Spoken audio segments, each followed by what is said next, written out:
Good morning. Welcome back. Thanks for coming back around. It is Saturday morning, time for the Collectors Radio, and it is officially December. So, yeah, I guess Halloween is officially ended for me. I guess you gotta, I always try to stretch Halloween on through November and everything, but you know what? It is now officially December. It is ended. But you know what? There is still Halloween, scary Christmas movies. Yes, like Silent Night, Deadly Night. That cult classic. Actually, I think Scream Factory has done a re-releasing of that. I might have to pick that up. And actually, they just re-released also part like 3 to 5 on Blu-ray or something just recently, or that's coming out soon. So I'm going to be picking one of those up. Yeah, there's that many of them. They're not all that good. So, all right, we got some comments to read again. Sorry if your comment was not read. It's mainly because it's just not showing up here on the feed for whatever reason. Sometimes system decides to pull it or whatever happens. So I don't know. I do apologize in advance. And if you also got questions to ask on the show here, we will read them and answer them to the best we can. All right. So in no particular order. Oh, here we go. We got the Crazy Scotsman. Hey, did you change our name again? But I always know him as the Crazy Scotsman. The Scotsman American now. So we welcome him in open arms. People like that are absolutely welcome. All right, comment from him. Having friends helping out to support the channel is a huge thing. We are not made out of money, so we do what we can. I really enjoy my Model 28 as well, brother. My Model 27 sure is beautiful, but I shoot it as well. I don't really ever plan on reselling it, but I know that if I did, I could get my money back out of it. Okay, retro guns can be good.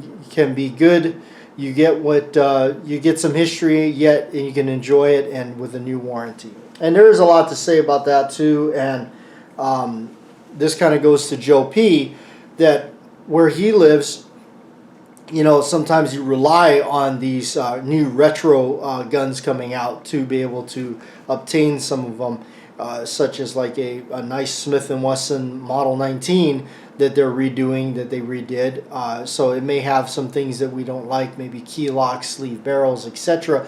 But the bottom line is we still are able to get that retro gun in our hands that some of us may not be able to obtain the originals. So, and you know, of course, obviously the original is always the first choice, but you have to kind of go with what the hand that you're dealt. All right. Angry Ranger 100007. Good points made on the quick inspection of weapons. Works well in unfamiliar shops and doesn't put off the folks there. Yeah, that was what I was getting at. Trying to say, you know, when you're doing these inspections, to be careful. All right, and as to never shooting one of your weapons, I've got a rule that I go by. I'll not own a weapon I cannot shoot, nor will I keep one that I cannot shoot well, period. This keeps out the clunkers, out of the gems, and the gems in. Yeah, it's good, definitely a good point. All right. Motorhead Redo. Do you actually make your own grips? Do you have a how-to video for that? I do make my own grips. I've been making my own grips for quite some time. I spent a lot of my hours, my time, and a lot of my money poured down the drain trying to figure it out. It's not an easy endeavor. You know, I had to consult with a lot of people on some tips, trade secrets, things like that was going through. So it's definitely not a easy endeavor. I was very fortunate to be able to share some of these with people, and some people bought some. I do respect that, and I hope they're very happy with the product. I hand make everything, and it's all hand colored. It's not necessarily for function. It's just for, so a lot of times it's just for the that retro look that I've been going after that sometimes is not available. So far as doing how-to video, maybe that answers that. All right, KSFWG. I'd like to see what Smith & Wesson and Colt revolvers you have left in your collection. KSWG, I currently have 11 K-frame revolvers and 11 N-frame revolvers in my small collection. Well, that is definitely impressive, man. That is by far way more than I have. I have 2 Safe Queens, an unfired 25-3 and 45 Colt. You're a lucky man. With the presentation case, again, you're a lucky man. Literature, booklet, medallion, tools, and a key. I've seen so many without a key. Wow, yeah, I didn't actually know some of them. I don't think I've got a case, a presentation case. I don't think it ever had a key. I think it's just got the latches on it. Probably mine's just a little bit cheaper. I also have an unfired Model 67 no dash in a blue cardboard box, literature and tools. In all, I have 30 handguns, 8 rifles, 5 shotguns. I'm very thankful and able to exercise my Second Amendment rights. You have a very impressive collection. I do not dare even mention what I've got because it would be shameful to what you have. All right. Joe, I don't know if something's going on. Why am I reading these names are looking different on this computer? I may need to do some rearranging. What I mean by that is they are putting... I don't know if if your usernames are coming across odd being printed, or y'all just changed your usernames. Joe 4235, I know you as Joe P. I own guns since the early 1980s, and I've yet to ever sell one. Since in California you can only own guns that are approved on a roster, these approved guns can be dropped from the roster at any time. I just buy and hang on to them. If you sell, you may not ever have a chance to own it again. So should you change your mind, that there you go. I mean, that's good points there. By the way, good morning, Joe. That's a very good point. Talking Crow 007. I thought, again, this is weird. I don't know if you guys are your names have gotten changed by you or by YouTube, or something is going on funky here. I thought you were Danger Man, but hey, if you change, by all means. Okay. I've been in a gun store and watched a gentleman check out a Browning high power with a magnifying glass. More power to him, but I thought that was a little extreme. Every revolver in my collection has been shot. Sure, you potentially could lower the value somewhat, but I'm not a museum. Wow, good, that's a good point. No glass cases, white gloves in my house, hence the Renaissance wax for smudge protection. I agree with you there. Thank you for the tip on that, by the way. Besides, the whole point of a firearm is that it is designed to be used. You're missing out the most important experience, the shooting. How can you take sides on a great Colt versus Smith & Wesson if you've never shot them to compare?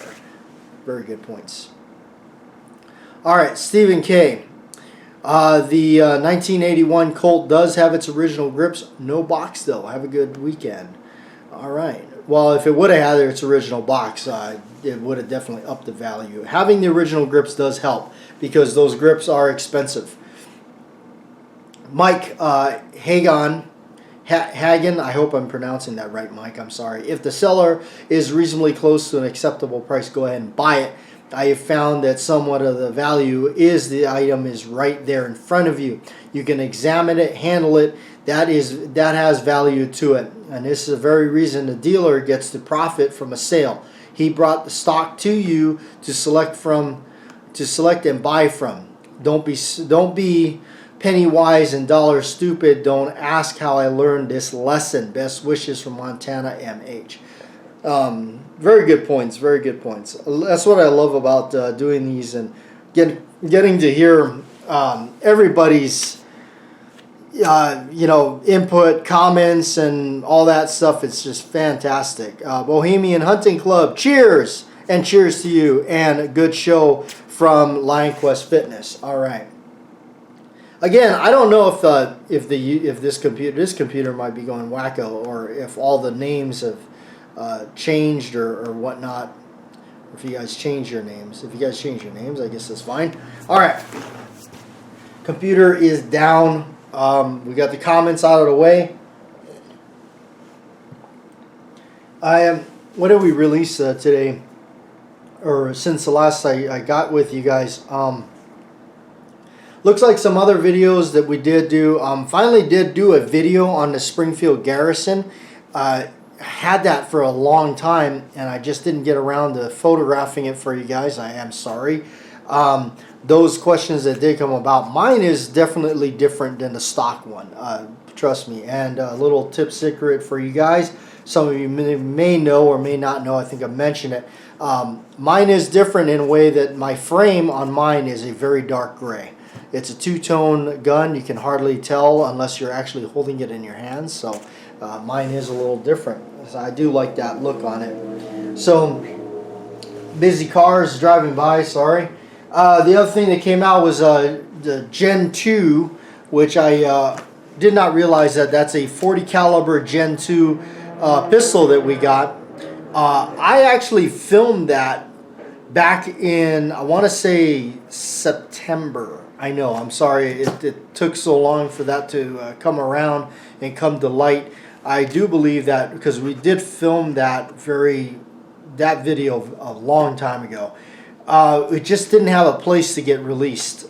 We just didn't have an opportunity that it kind of matched up to get it out there for you guys. So for that, I'm sorry, but the content's out there now. You can enjoy it. That is a really cool pistol. It's a Gen 2. It's a 40 caliber. I know some people go, ugh, 40, what? I like it because I like the movie U.S. Marshals. Let's just get to, the movie U.S. Marshals with Tommy Lee Jones is really why I like that gun so much, because that movie is iconic. Plus, it's a Gen 2, so it's kind of a rare. It's there. I use that term very loosely, rare Glock, because. So I was one of those people. I said, you gotta be kidding me. A friend of mine, they actually collected them. I thought he was crazy, but lo and behold, if you look at some of these Gen 2s and Gen 1s, especially the Gen 1s, where some of them in the Tupperware box are fetching over $2,000. Never would have believed you. Never would have believed you. The Gen 2s are next on the list. They're getting kind of scarce out there. They pop around here and there. Sometimes, again, depends on where you're at, and even those are sometimes creeping up in the price. I've seen them creeping up there. So if you got them, hang on to them, take care of them. Try to do everything you can to just kind of preserve them if that's what you're into. So, and I know some people discount Glocks as whatever, and they don't see it, but you know what? Hey, I like them. Speaking of Gen 2s.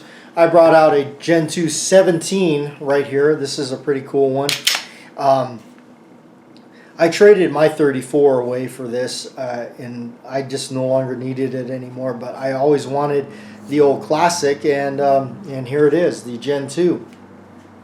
What is different on the Gen 2 is, and I'm no Glock aficionado, but it doesn't have the accessory rail. Now this one's a 9mm, obviously the 17. I don't have my 40 caliber Gen 2 at the moment. So anyway, this doesn't have the thumb rest or the indentations there, and it doesn't have the finger grooves, and it's got a cutout right here. So you can actually, rip I guess that was their idea, is you could rip the magazine off. The triggers are smooth faced, and the extractors are flat. They don't have the little bump out thing. Now this one here is more than likely some kind of police trade-in or something. It's definitely worn. You can tell the barrel on that is definitely worn, but pretty cool piece. I like it. It shoots well. I do enjoy it, and it's a retro kind of gun, if you will. So it is retro. It is really cool. Now, I love my 1911s. You guys know that. Love the 1911s. And one of the coolest 1911s that I think is really awesome is I got a Colt Combat Commander in 9mm. And this is the baby that started it all, where I started to really like the 9mm because I never really appreciated it. I always was that guy that said, ugh, if it ain't in an old trusty 45, I want nothing to do with it. Until I ended up with this one and fired it, and I got to tell you, this is really cool. I got to really liking it a lot, and that's what kind of led to kind of going off into that direction, down that rabbit hole as we go. But this one here is, I've had it for a while. I bought this off of a buddy of mine. He got tired of it, and I said, I want it. So, and I've had it since. Of course, I put a short trigger in there and arch mainspring housing and everything like that on it to kind of bring it up to speed with it being a kind of an old school retro gun. But I like it. Will always say this. This is a hell of a package. Commander model, 9mm. You really want the ultimate in that, get a lightweight frame. That is why I love my Ronin, my Springfield Armory Ronin, so much. I love that a great deal. So,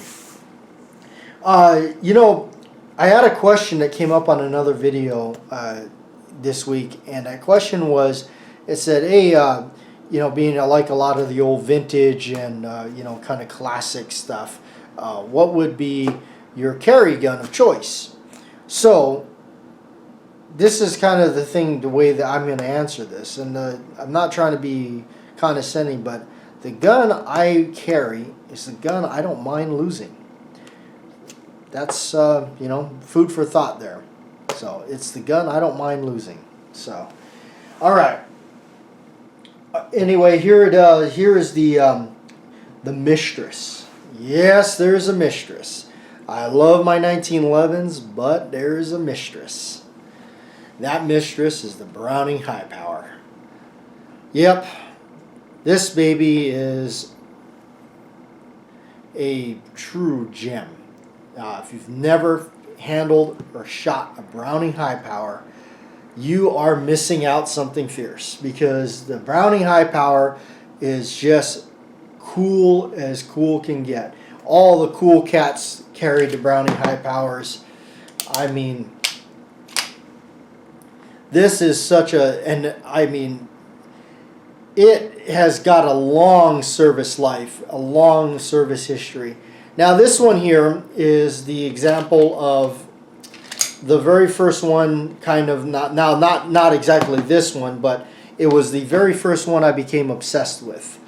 And you can see it, I mean, you can probably tell by the glare or the nice glamour of it. It is just beautiful, high polished blue. I mean, like, it reminds me of an old school Colt Royal Blue or something, because these guns are beautifully polished.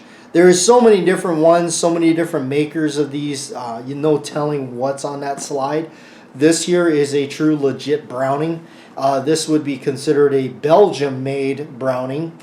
This is a true Belgium-made one, not made in Belgium, assembled in Portugal, as you see some of those.